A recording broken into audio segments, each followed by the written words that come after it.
Wewe una agenda gani nyingine?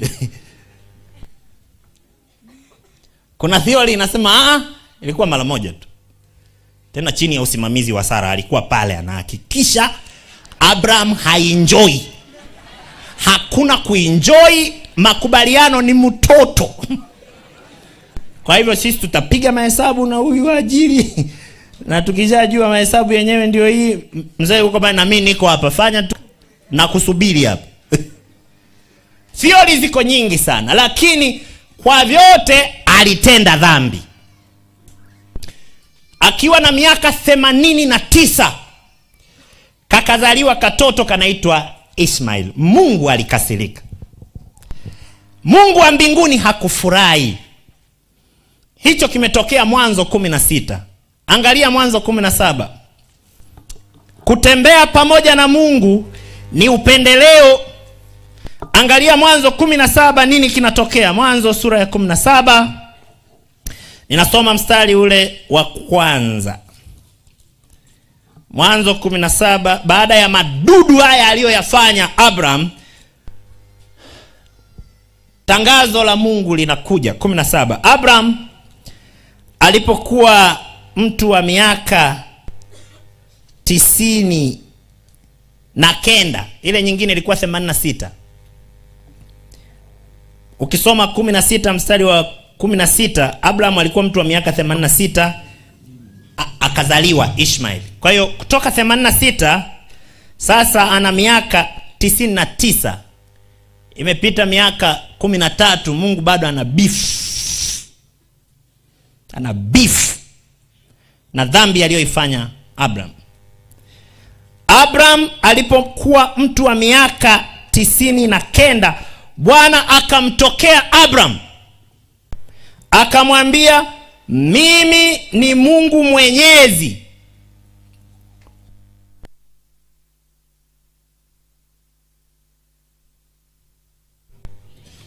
Impeleke. Kibiza.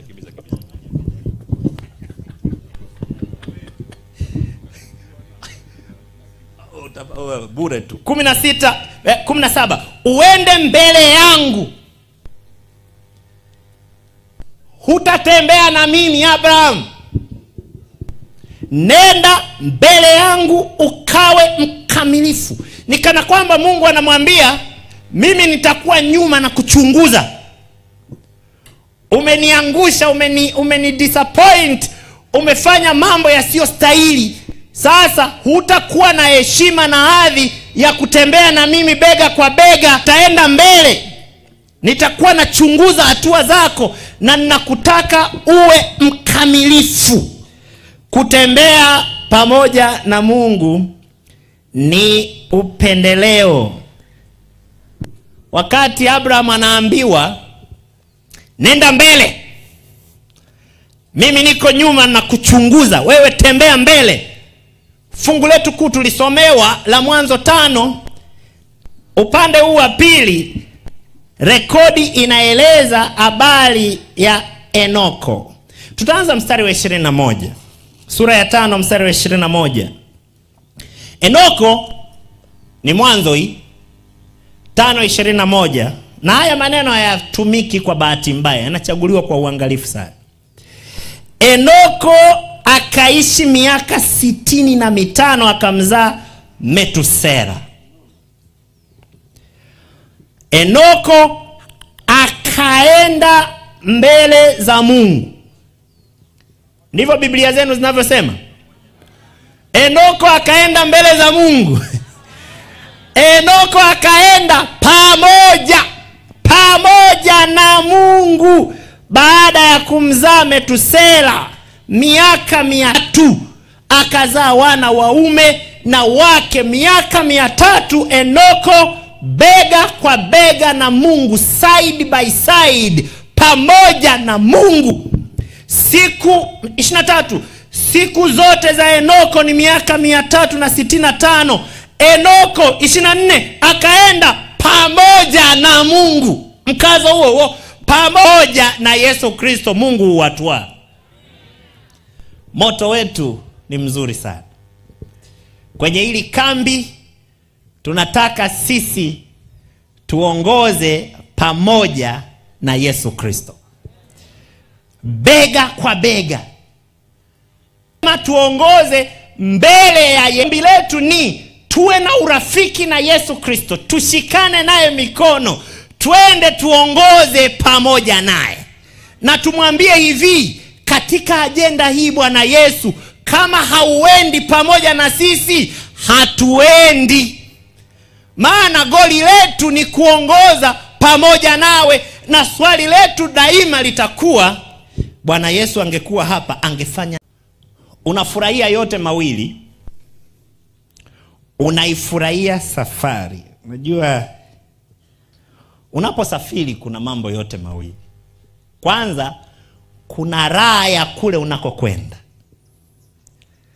Kama unasafiri kwenda sijui Marekani, wanakuambia tumekuandalia chumba kizuri cha hoteli, wamekupa menu ya chakula utakachokuwa unakula kila siku. Kwa hiyo safari yenyewe uijali sana kwamba utapaa na ungo, kwamba utapaa na kisoda. Wewe wazo ni kwamba ninakokwenda destination, nitaenjoy destination, nitaenjoy mwisho wa safari. Kwa hiyo haidhuru nasafirije. Lakini ukiongoza pamoja na Kristo, safari ina faida zote mbili. Kwanza, safari yenyewe ni raha. Safari yenyewe ni raha. Alafu mwisho wa safari nako ni kuzuri. Kwa hiyo unaenjoy kile chombo unachokitumia, chenyewe ni kizuri, kiyoyozi, dereva makini, kama ni ndege, huduma za humo ndani zenyewe ni nzuri. Kuongoza pamoja na Kristo, furahia safari yenyewe. Lakini pili, mwisho wa safari nao ni mtaongoza pamoja na Kristo, kwa sababu wanaoongoza na wanaotembea pamoja na Kristo kama Enoch hatimaye hutwaliwa kwenda kuishi na Kristo. Mmechagua ombi zuri. Kuongoza pamoja na Kristo kunawapa uhakika wa safari nzuri na Kristo. Bwana atakapokuja mara ya pili, unapotembea pamoja na Mungu unaenjoy vyote. Kwa leo, kuongoza pamoja na Kristo. Sasa tumeongea habari ya mwisho wa safari. Hivi mwisho wa safari ni wapi? Tunawapeleka wapi vijana tunaowaongoza? Basi sasa, hata kama haya ya kwanza umeyasahau, naomba hili usilisahau. Maana ndio ugonjwa mkubwa wetu sisi viongozi wa vijana. Uko hapo. Kauli ya utume ya idara ya vijana ambayo ipo kwenye kanuni zetu za kanisa, lakini nilipokuwa nakiangalia hiki kitabu nimeona Pastor Manema ametuwekea hapa kwenye hiki kitabu chenu hiki mlichopewa tiba. Kuna ahadi, nikimpenda Bwana Yesu, iko hapa. Kuna moto, upendo wa Kristo. Kuna kusudi, ujumbe wa marejeo. Lakini kuna lengo. Kweli huu ndio utume. Hii ndio mission statement. Hii ndio kauli ya utume ya idara ya vijana. Yaani ukienda nje ya hayo maneno yaliyoandikwa hapo lengo, wewe natafuta neno baya ambalo mtalichukia wote, ambalo pia sio tusi. Tafuta hapo katikati. Wewe ni mtekaji.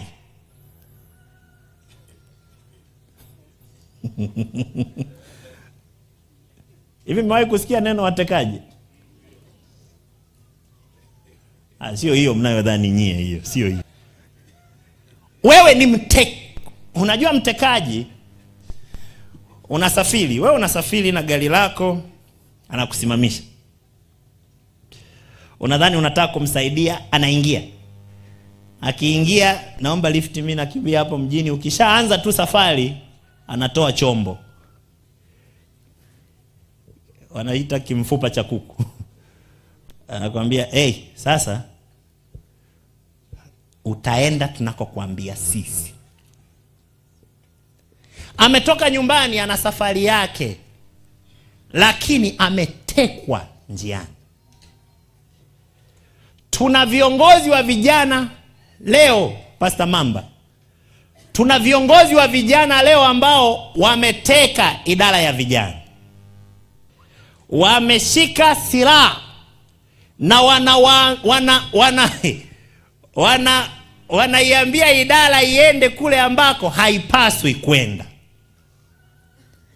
Wanaongoza kuipeleka idara kule ambako siko safari ilipoanza kwa Harry Fena na Luther.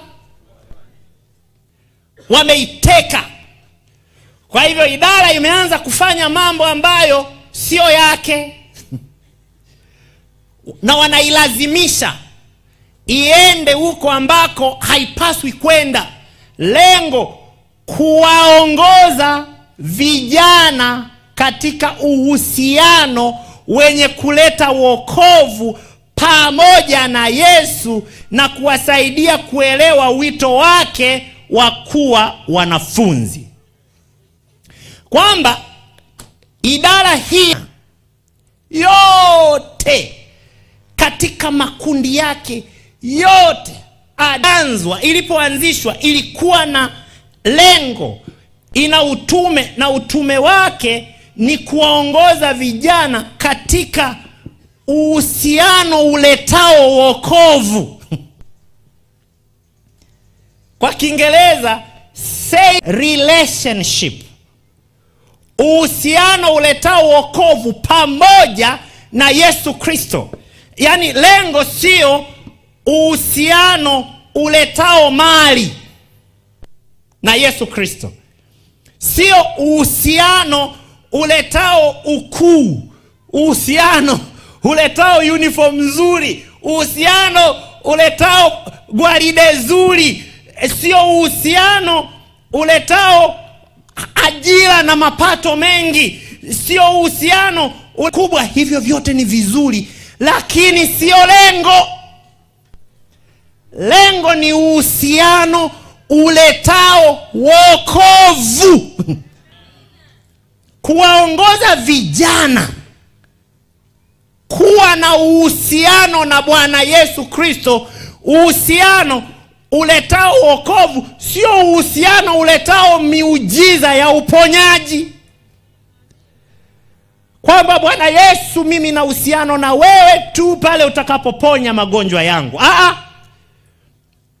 Uhusiano uletao wokovu na kuwasaidia kuitikia wito wake wa kuwa wanafunzi.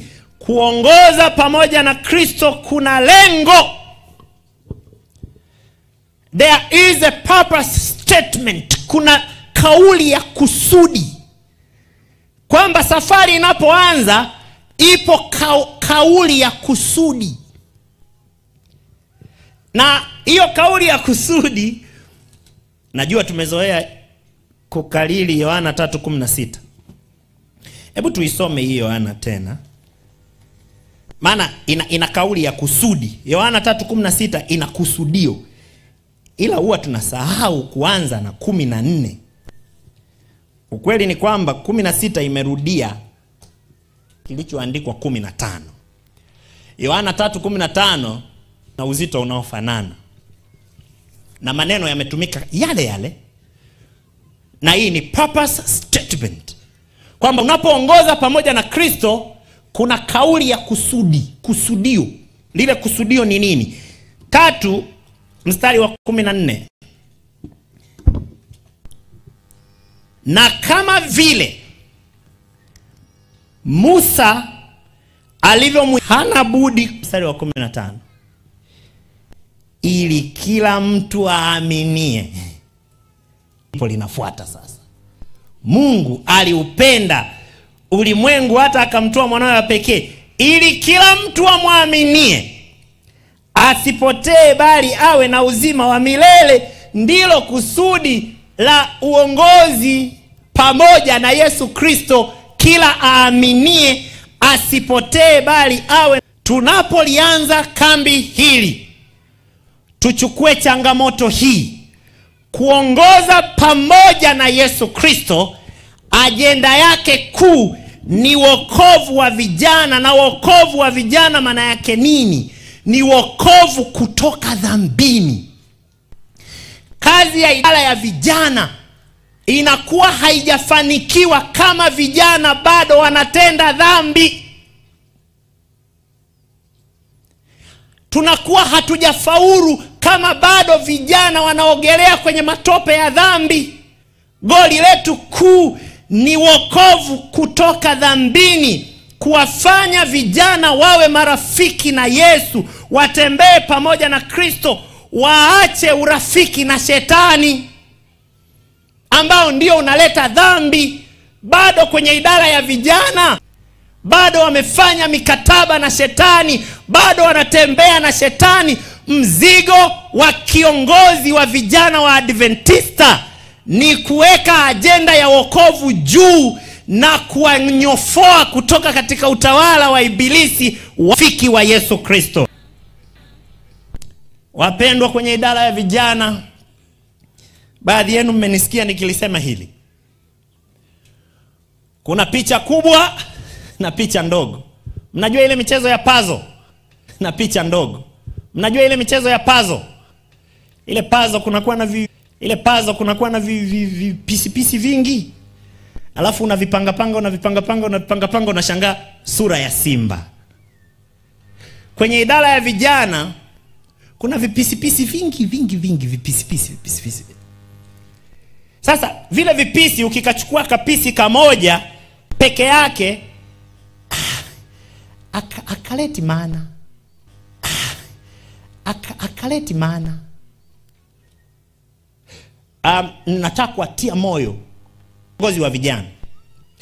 Mungu awape uwezo wa kuangalia picha ndogo na picha kubwa.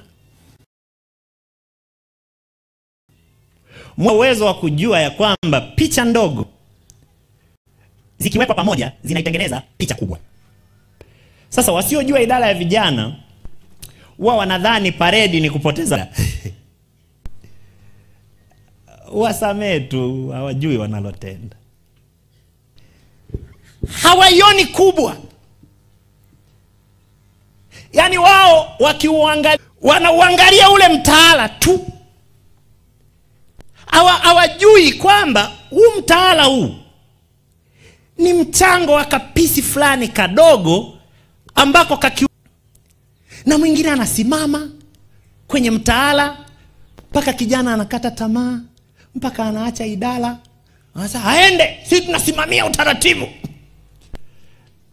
Huyo nani wa kuombewa? Maana anaangalia picha ndogo moja tu na anadhani mtaala ndio kila kitu. Panahitajika viongozi wanaojua ya kwamba hizi picha ndogo ndogo hizi sio mwisho zenyewe, ila zikiunganishwa kwa pamoja zinaleta sura nzuri ya Yesu. Na uwe na uwezo wa kujua kwamba hili hitaji kwenye darasa la mwali wa jua hivi linaenda wapi. Usiliangalie hitaji kama hitaji tu hapa, kwamba hii moduli ya mabalozi hivi kwa nini iko hapa. Ina goli kubwa mno kuliko lile tu, na kwamba vikiwekwa pamoja vinaleta picha kubwa. Nimetumia sura nyingine. Wale ambao mliishi kipindi cha chloroquine, na ndio ilikuwa dawa ya pekee ya kuponya malaria. Ukifanya mchezo, chloroquine ikishindwa unaenda quinini. na itakuimbia masikioni usiku kucha. Ya viongozi hawa tunaotaka waongoze pamoja na Yesu Kristo, wamepigwa na kaukoma ka kiburi. Unajua tunatisha tukivalia yale mavitu yetu, si watu wanatuogopa. Tuogopa. Kwa hiyo ukitembea uko kule juu, wazee wa kanisa wote wako chini, wachungaji wote wako chini, makanisa yote wewe uko kule. Sasa hao watatuambia nini bwana? Hawajui.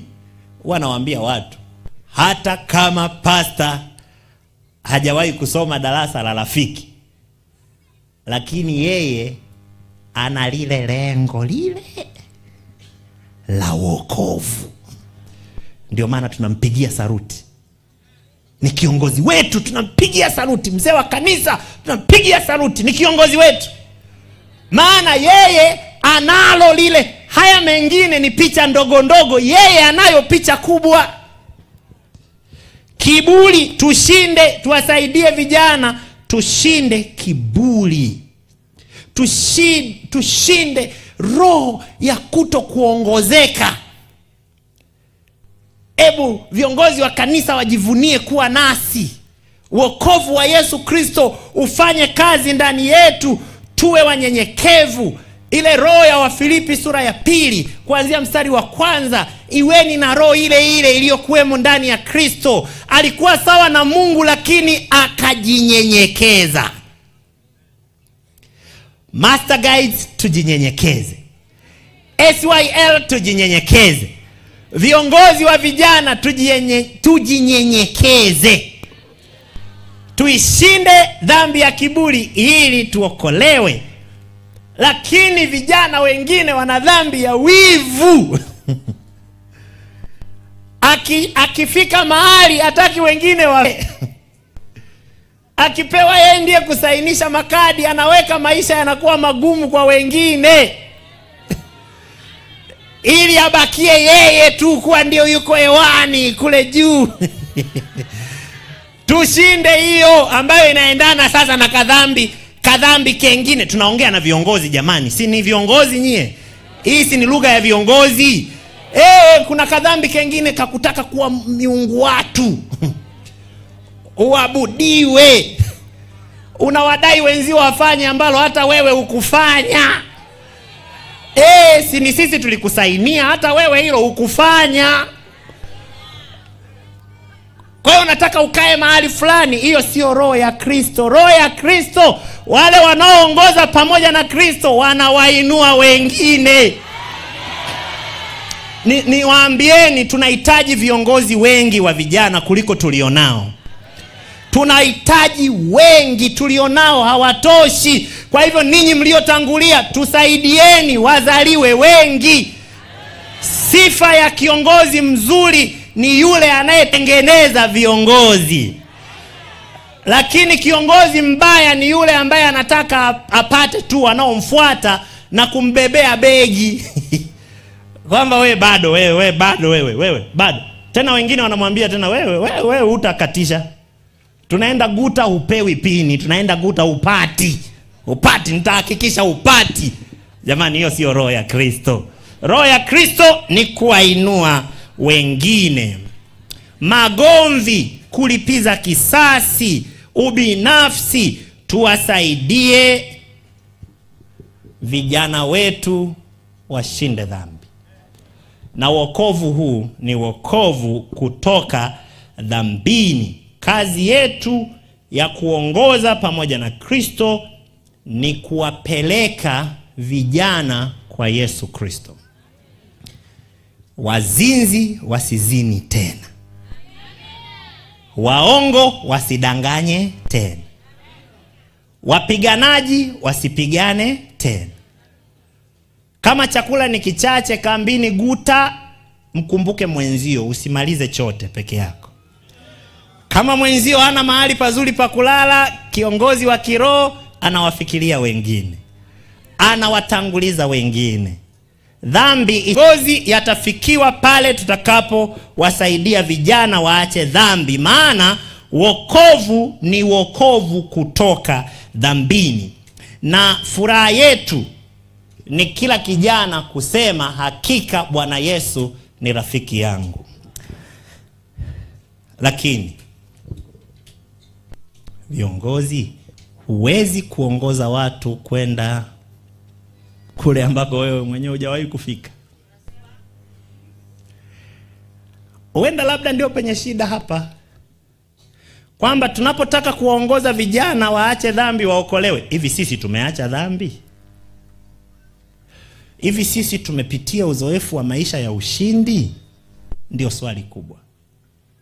Huwezi kuwapeleka watu kule ambako wewe mwenyewe hujawahi kwenda. Hujui njia. Utawaongozaje vijana? Basi moja ya maombi kwenye kambi hili nataka kulipendekeza leo. Sisi viongozi tuombe ushindi wa dhambi. Sisi, kama ipo dhambi inayokuzingira upesi, muombe Mungu akusamehe, akupe nguvu uishinde, ili usije ukafukuzwa kama Abraham na kuambiwa tembea mbele. Ombi letu ni tutembee bega kwa bega. Wangapi mchana wa leo wangependa kuungana nami kuomba ombi hilo la ushindi wa dhambi? Naomba usimame. Nami kuomba ombi hilo la ushindi wa dhambi. Naomba usimame. Nina haja nawe, hawezi mwingine kunifaa.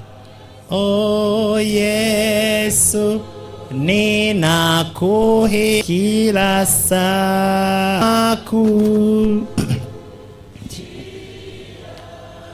Baba wa mbinguni, tunakushukuru kwa kutupa heshima kwa katika nchi hii kubwa ya Tanzania. Ni upendeleo mkubwa umetupa, lakini unakuja na wajibu pia mzito. Tunaomba kama Enoko tutembee pamoja na wewe, na ndilo ombi letu wiki hii. Lakini Baba, dhambi imetutenga na wewe. Tunasimama tukisihi utupe ushindi wa dhambi. Tunaomba uondoe roho mbaya ndani yetu. Tunaomba utuumbie mioyo mipya ndani yetu. Tunaomba Bwana, viongozi wa vijana wa kanisa lako Tanzania wawe waongofu kweli kweli, ili basi tukawaeleze wengine utamu wa kutembea pamoja nawe, kama watu wengine vijana waliochizi wetu ambao ndio the majority katika kanisa. Na kumbe vijana wakiongoka, mikakati ya kanisa itaenda. Double membership mbona itafanyika kirahisi vijana wakiongoka? Tusaidie Baba, na tunaomba huu ukawe uzoefu wetu katika wiki hii tutakapokuwepo hapa Guta. Amani yako iwe nasi na roho yako atuongoze, katika jina la Yesu Kristo Bwana na mkombozi wetu. Amen.